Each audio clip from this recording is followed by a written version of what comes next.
Zach, people keep asking me this one question over and over again, like it's some kind of riddle they're trying to solve. Why did you break up with your ex? And every time I hear it, I freeze for a second because the honest answer is never short or simple, and it's definitely not something you can wrap up with one dramatic sentence. Yeah, I get that. Breakups are rarely about one big explosion. Most of the time, it's more like a slow leak, right? But if you had to start somewhere, where would you begin? I'd probably start with the moment I realized we were no longer walking in the same direction. I mean, we were still holding hands, still saying, I love you, but deep down, our ideas about the future were drifting apart. And that's a scary thing to admit, because it doesn't come with a villain, no cheating, no betrayal, just two people slowly growing into different versions of themselves.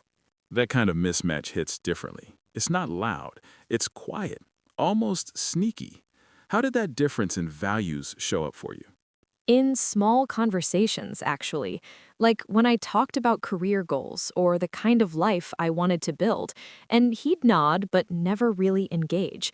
Or when the topic of family came up, and suddenly it felt like we were speaking two different languages. I wanted growth, learning, some kind of purpose driven life, while he was more focused on staying comfortable, avoiding change. And neither of us was wrong, we were just not aligned anymore. That's the tricky part. When nobody's wrong, but nobody's right for each other either. Did you try to ignore it at first? Oh, absolutely. I told myself love is about compromise and nobody's perfect, and all those phrases we use to calm ourselves down.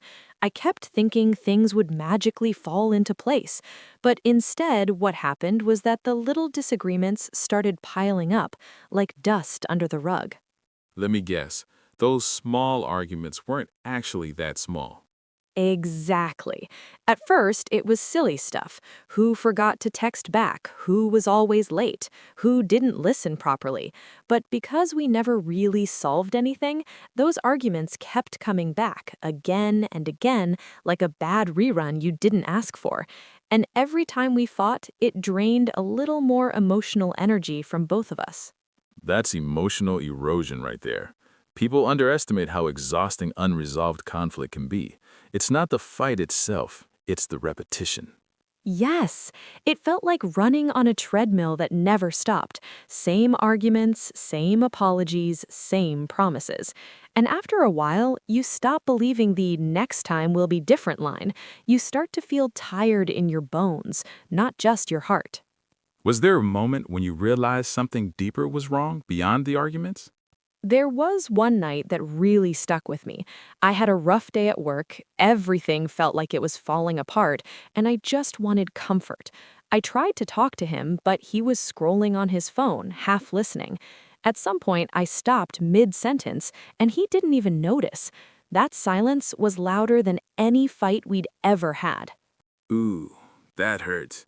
That's when you start to feel invisible. Exactly. I remember thinking, when did I stop being a priority? Or worse, was I ever one? The respect was fading, not in an obvious way, but in these tiny moments where my feelings felt like an inconvenience instead of something that mattered. And once respect is gone, love has a hard time surviving. Did you talk to him about that? I tried, I really did, but every time I brought it up, it turned into defensiveness. He'd say I was overreacting or being too sensitive, and hearing that over and over messes with your head. You start doubting your own emotions, wondering if you're asking for too much, when all you really want is basic care. That's when a relationship quietly turns toxic, even though it doesn't look dramatic from the outside. Yeah, and that realization hit me hard. I wasn't staying because I was happy. I was staying because I was afraid. Afraid of being alone, afraid of starting over, afraid of admitting that love wasn't enough. But at some point, I had to ask myself a brutal question. Is this relationship helping me grow, or is it slowly shrinking me? That's a powerful question, and a painful one. It really is, because the answer was clear, even though I didn't want to accept it. I was losing myself trying to keep something alive that was already dying. And loving myself meant making a choice that hurt in the short term, but protected my mental health in the long run. So breaking up wasn't about giving up on love. It was about choosing yourself. Exactly. People think leaving means you didn't try hard enough, but sometimes leaving is the bravest thing you can do. I wasn't running away from him, I was running back to myself. And even though it broke my heart, it also felt like taking my first full breath in a very long time. That's something a lot of listeners need to hear. Not every breakup is a failure. Sometimes it's self-respect finally speaking up. Yeah, and the truth is, I didn't stop loving him overnight. I just stopped loving the version of myself I was becoming in that relationship. And once you see that clearly, you can't unsee it. You know, Lucy, listening to you talk about that moment, choosing yourself, taking that first full breath, it sounds freeing, but I also know it can't have been easy.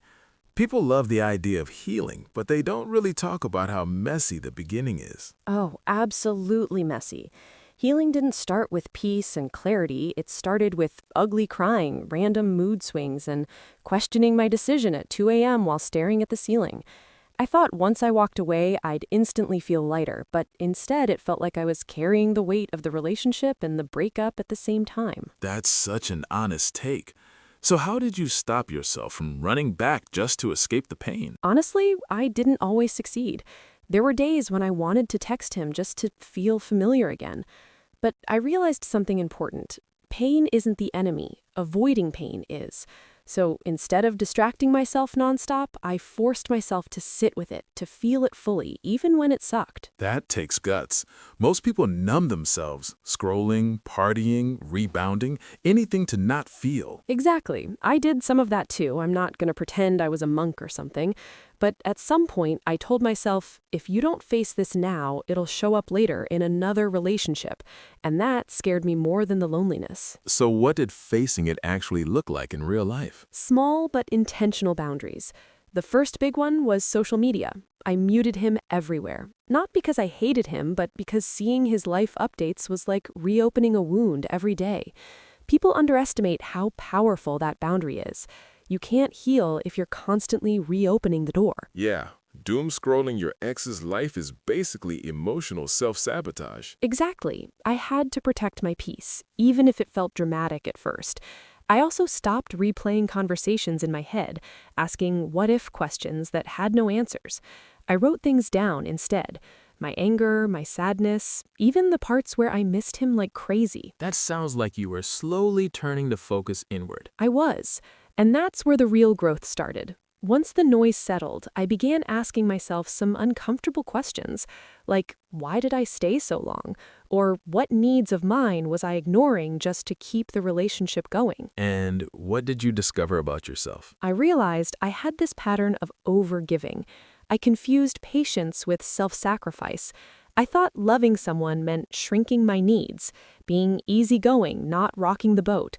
But deep down, I was afraid that if I asked for too much, I'd be abandoned. That's huge self-awareness right there. It was painful to admit, but also empowering, because once you see your patterns, you can change them.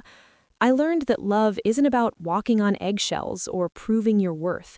It's about mutual effort, mutual respect, and feeling safe enough to be fully yourself. And that realization alone can shift how you see future relationships. Completely. I stopped romanticizing suffering. I stopped believing that love should hurt. That's a lie we tell ourselves to justify staying in situations that drain us. Love can be challenging, sure, but it shouldn't cost your mental health. How did being single feel after all that? Because a lot of people equate singlehood with loneliness. At first, it was lonely. I won't sugarcoat it. I missed having someone to share random thoughts with, someone to text goodnight. But over time, something shifted. I started enjoying my own company. I filled my life with things I had neglected, friendships, hobbies, even quiet mornings alone with coffee and no expectations. That sounds like redefining happiness on your own terms. Exactly. I realized being single didn't mean I was incomplete. It meant I finally had space to grow without constantly adjusting myself to fit someone else's comfort zone. I learned that solitude can be nourishing if you stop seeing it as a punishment. That's such an important message, especially for listeners who might be scared of being alone. Yeah, being alone doesn't mean you're unloved. Sometimes it means you're between chapters, gathering strength for what's next. And honestly, I started laughing more again. Real laughter, not the forced kind you use to keep the peace. I love that. Laughing without forcing it. So, if you could talk to your past self, the version of you who was scared to leave, what would you say? I'd tell her to be patient. Healing isn't linear. Some days you feel strong, other days you miss them like it just happened yesterday, and that's okay. I'd tell her that choosing herself wasn't selfish, it was necessary. And most importantly, I'd tell her that better things don't always come immediately, but they do come. That's powerful. Any final words for listeners who might be going through a breakup right now? Yeah, don't rush your healing just to look okay on the outside. Give yourself grace. Set boundaries without guilt. Trust that letting go of the wrong relationship creates space for the right life, whether that includes another person or not. And remember, endings aren't failures. Sometimes they're just redirections. I couldn't have said it better. Breakups hurt, but they also teach us who we are and what we deserve. And if you're listening to this feeling broken, you're not broken. You're becoming. Exactly. And someday you'll look back and realize that the goodbye you were so afraid of was actually the beginning of something far more aligned. That's a wrap for today. Thanks for being real with us, Lucy. Always. And to everyone listening, take care of your heart. It's been through a lot, and it deserves kindness.